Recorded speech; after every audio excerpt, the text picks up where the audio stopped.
Hello and welcome back. In this video we are going to be looking at the solution for question number 9 of the January 2024 CSEC Mathematics paper 2. We begin with the circle theorem and we have 4 points on the circumference of the circle along with some angles LKY, MKO and is 12 degrees and XKN 56 degrees. We also have XKY, which is a tangent to the circle at K. And the first thing we are asked to find is the value of angle KOL. Now KOL is this angle here. If I would just highlight it for you so that you can see what we're talking about. So this is KOL. And KOL is an angle drawn at the center of the circle, as you can see there. Now KOL is also standing on a chord. That this line KL is a chord and XKY is a tangent, and there's a theorem that tells us that the angle between the tangent and the chord is half of the angle that is drawn at the center on the same chord. So we can use that to find the answer by saying KOL is equal to 2 times the angle LKY. There may be other ways to find it, but this is a shorter way to find it right now. So we just simply say 2 times 48 degrees, and that gives us 96 degrees. So this angle here is 96 degrees. And we can continue to the other part of the question. So let me just write in back over 96 there. Now the other part of the question says find the value of LMN. LMN. So LMN is the angle right here. This angle is what we want, LMN. Now LMN, you may notice, is a part of the cyclic quadrilateral. I'll just highlight it. So here's our cyclic quadrilateral. It's cyclic because the vertices are on the circumference of the circle. That's the reason we call it a cyclic quadrilateral. And what we know about cyclic quadrilaterals is that opposite angles are supplementary. So the angle here, the angle LMN plus the angle LKN is equal to 180 degrees. So they are supplementary. So we can find the angle LKN here by making use of the fact that this straight angle here, that the angle is the LKN is a part of that straight angle. So we say 180 degrees because straight angles measure 180 degrees, minus 56 plus 48. That gives us 104. So 180 minus 104 gives us 6 there, and that's 76. So if we do that subtraction there, we get 76, and then put in back this number here, we're going to end up with LMN is equal to 180 minus 76, which leads us back to 104. There may be a connection between those two, but this is one way again that we can work this out. And again, the thing with circle theorems is that usually there are many ways to get to the answer. There's no usual one way to get to an answer. Okay, so we have answered that. This is 104, that angle there, and we can move on from there to the next part. Now the next part of the question asks us to find the angle KLO. That's the angle here, KLO, this angle. And this angle is a part of the triangle. Notice a triangle there. It's a part of the triangle. That's L, that's K, that's O. It's a part of the triangle OL, and this triangle is isosceles. It is isosceles because both of these lines, OK and OL, are radii. OK is equal to OL. They are both each are radius. Each is a radius. So we can use that fact. This angle here was 96. So we simply say then 180. Angles in a triangle sum to 180. So we minus 96 from that. That leaves us with 6 from 10 is 4. And that gives us 84 there. Now that we have our 84 degrees, that needs to be shared between these two angles. So we divide our 84 by 2, and that gives us 42 degrees. And that is the size of our angle, 42 degrees. This one all here is also 42 degrees. So we have found our KLO. Moving on to the next one, we are asked to find MLK. So MLK, that's this angle here. And you can notice that MLK is a part of this triangle here. Just highlighting it so that you can focus on it better. So that's our triangle there, MLK. Now what we know from that triangle is that this angle here, right here, is 42.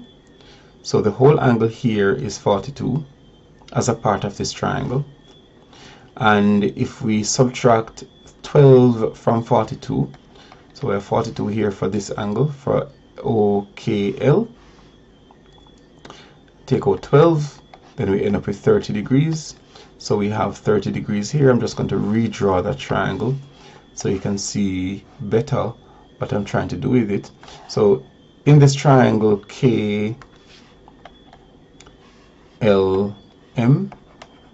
this is a walkthrough after all.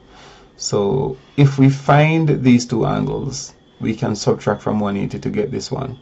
So right here is 30 degrees.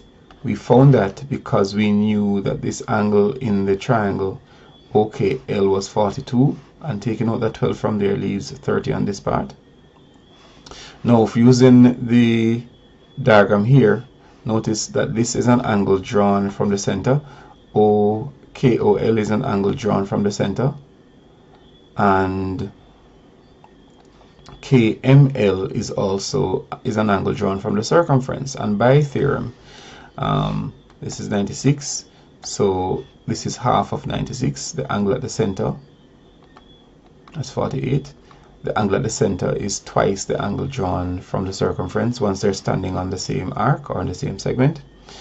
And once we know that, then we can put our 48 up here, and that 48 plus 30 gives us 78. Now remember, the sum of angles in a triangle is 180. So what we need now is to say 180 minus 78 gives us the angle MLK. And that subtraction, 8 from 10 here gives us a 2, and 7 from 7 is 0. So we're left with 102 degrees, and that is the size of the angle MLK. We continue. We need to find now angle KNM. So KNM is the angle here. KNM, just brighten it again. KNM, that's the angle here. And we need to work that out. So how do we find this? We can make use of the cyclic quadrilateral again, or we can make use of the angle between the tangent and the chord. So here, let me just do the angle between the tangent and the chord real quick. So here is a chord, that chord, and here is the angle. Well, there's a tangent, and here is the angle between the tangent and the chord, right there. And this angle is drawn on that chord in the alternate segment. And the theorem simply says that the angle between the tangent and the chord is equal to the angle in the alternate segment. Same theorem says the angle between the tangent and the chord is half the angle drawn from the center. So this angle here is equal to that angle there. Now remember, we had worked this out before, and we got this part of the angle to be 30 degrees, which means now that this whole angle here is 78 degrees. There, 78 degrees. And so because of that, angle MKY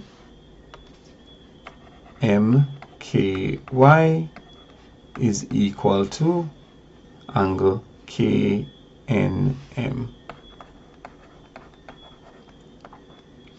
And that means that it's equal to 78 degrees. There's another way to find it, and the other way to find it is to make use of the fact that this diagram is a cyclic quadrilateral. So the points on the cyclic quadrilateral are these, and the angles, we had worked this one out just earlier, found it to be 102 degrees, and we want this one, I should label it to make it make sense. So this is N, this is M, this is L, and that is K. And we know that opposite angles in a cyclic quadrilateral are supplementary, meaning that they add to give you 180 degrees. So we say then 180 minus 102, and that would give us 78 degrees. So like I said, with circle theorems, there's usually multiple ways to get to the same answer. That's partly part of the reason that students probably don't like it, because there are too many options, and sometimes looking at a diagram like this can be really confusing. But with practice, circle theorems become manageable and likable, I should say. So we continue to the next part of the question. Here we have some trigonometry. We have a diagram. E, F, G, H are 4 points on level ground. The diagram below gives information on the distances and angles between the points. So distances and angles between the points, these are given. And we are asked first to show that the value of angle X, that is this angle here, correct to 1 decimal place, is 29.5 degrees. Now how do we do that? Let's separate that triangle a little bit. So we're dealing with this triangle here, and the angle X there. What do we have for this triangle? We have 5.3 here on that side, we have 11 on that side, and we have 6.9 on this side, meters, all meters. So we can make use of the cosine rule. Now the cosine rule says if you want to find a side, then let's call it a square is equal to b square plus c square minus 2bc cos a. Since I started with side A, I end with angle A. And we can modify this formula to find the value of the angle. So if we modify to find it, since we want to find angle X, we start with 6.9, but let's modify the formula first to find cos A. So a square minus b square minus c square divided by minus 2bc gives us cos A. And then the angle A is the cos inverse of a square minus b square minus c square all over minus 2bc. So let us try and find this value using this side as a. So we're going to write 6.9 square minus 11 square minus the other side, 5.3 square, all over negative 2 times 11 times 5.3. And this is some calculator work that you can just punch these in to your calculator. When you do that calculation, you should end up with negative 101, negative 101.48. And in your denominator, you should end up with negative 116.6. And of course, here a negative divided by negative is a positive. And then from here, we write it as the cos inverse of 101.48 divided by 116.6. And making sure that your calculator is in degree mode. Once you punch that in, it will give you 29.5 degrees to the one decimal place. All right, so that is how it's done, and we can move on to the next part. Here it says a vertical tower GT is constructed at the point G. So where's the point G? Here's the point G. So I'm going to separate this triangle again. Since you're dealing with the point G, need a line there, and well, it's slanted, so let's slant it. So there's a tower constructed at the point G. Remember, these points are on a flat surface. So this vertical tower GT, G is here, T is there, is constructed right there. It's a vertical tower. Because the surface is flat, it means that it's going to create a right angle right there. That's important to note, and that's why the question will tell you that they're all on the same. All right, constructed. Okay, from there. In the other part of the question, it said that they're on the same plane, on the same flat surface. So there's a wire that is connecting T to this point F. Now this is 6.9, and the wire connects right here. Now let me just use that to draw the wire. So this is the wire that connects right there, and let me write it on it, wire, and we're asked to find the length of the wire. Of course, we are told something about an angle of elevation. So the angle of elevation of the top of the tower, T, from the point F is 31 degrees, which means that our angle here is 31 degrees. Now we are looking at a triangle, and we're seeing that this side is our adjacent, and the wire is our hypotenuse. And because we're dealing with adjacent and hypotenuse, we can use the cos ratio. So the cos ratio says that the cosine of the angle 31 is equal to the adjacent side, which is 6.9, divided by the hypotenuse, which is the wire, TF. And from that, we can do a bit of cross multiplication. TF is equal to TF times cos 31. Let me just fix that. That doesn't look proper. TF cos 31 is equal to 6.9, and therefore TF, the length of our wire, is equal to 6.9 divided by cos 31. And of course, all we need to do now is just to punch this in our calculator. Again, remember, make sure your calculator is in degree mode, and once you do that, you should get 8.05 for your for the length of your wire. We could round it to 8.1, but that's our answer there for the length of the wire. Moving to the next part of the question.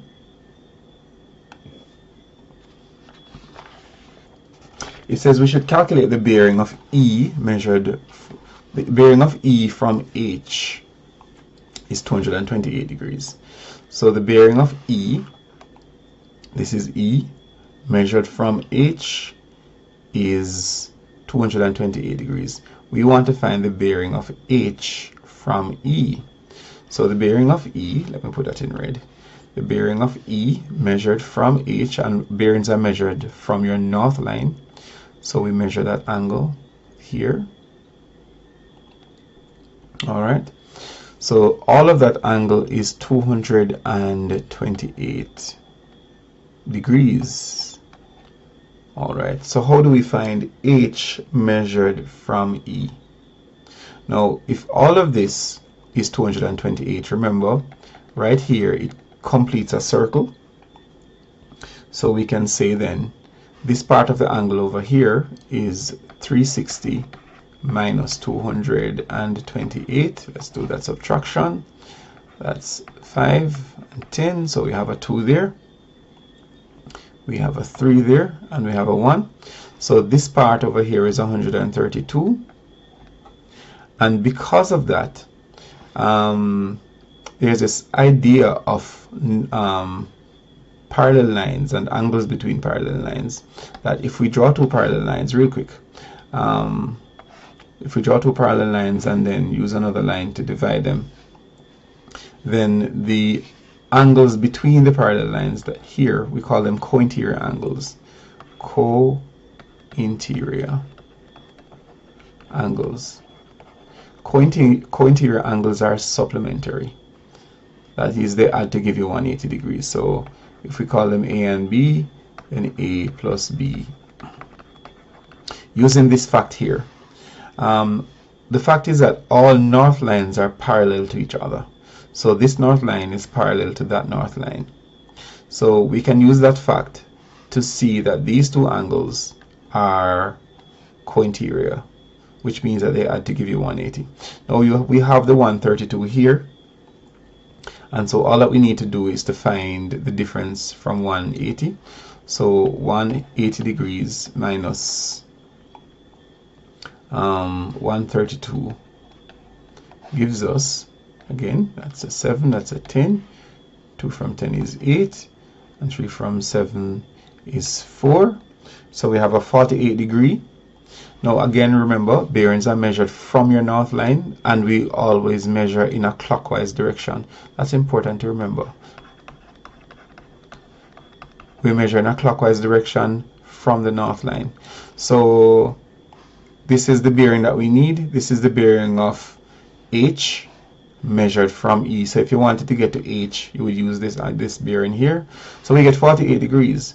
But there's a rule that tells us that if we're writing a bearing, we must use 3 digits. So we do not leave the 48 there.